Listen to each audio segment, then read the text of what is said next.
হ্যাঁ। যশোর ডিবি পুলিশের একটি চৌকস টিম এসআই সালাউদ্দিনের নেতৃত্বে গোপন সূত্রে জানতে পারে যে পুরাতন নাভারণ বাজারে অর্থাৎ জিকরগাছা থানাধীন পুরাতন নাভারণ বাজারে রেল ক্রসিংয়ের ওখানে একজন মাদক ব্যবসায়ী সে মাদক ব্যবসা করছে। এই তথ্য পেয়ে সকাল আনুমানিক 9:30টার দিকে আমাদের ডিবি পুলিশের একটি টিম এখানে অভিযান পরিচালনা করে। পুলিশের উপস্থিতি টের পেয়ে একজন ব্যক্তি পালানোর চেষ্টা করে, তখন ডিবি পুলিশ তাকে গ্রেপ্তার করে। গ্রেপ্তারকালে সে জানায় তার নাম জিয়াউর রহমান, তার বয়স 55। এই ব্যক্তিকে গ্রেপ্তার করে পুলিশ যখন তাকে সার্চ করে তার ডান পকেটে দুটি পোটলায় 50-100 পিস ইয়াবা ট্যাবলেট পাওয়া যায়। তাকে জিজ্ঞাসাবাদে আরও জানা যায় তার বাড়িতে আরও ইয়াবা আছে।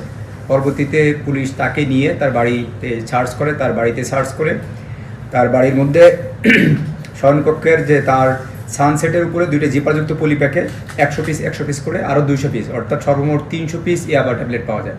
পরবর্তীতে তল্লাশিকালে তার বাড়ির মধ্যে যার জুতার র্যাক আছে, জুতার র্যাকের মধ্যে একটি জুতার প্যাকেটে সেখান থেকে 16 লক্ষ টাকা পাওয়া যায়, মাদক বিক্রয়ের টাকা। পাশাপাশি তার বাড়ির মধ্যে ড্রেসিং টেবিলের মধ্যে আরও 3,74,900 টাকা পাওয়া যায়।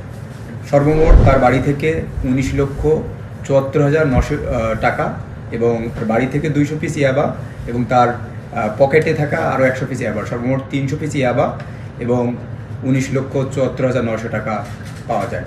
তাকে জিজ্ঞাসাবাদে জানা যায় এই টাকাগুলি সে মাদক বিক্রয়ে লব্ধ আয়। সে একজন চিহ্নিত পেশাদার মাদক ব্যবসায়ী, তার নামে পূর্বেও বেনাপোল থানায় একটি মামলা আছে।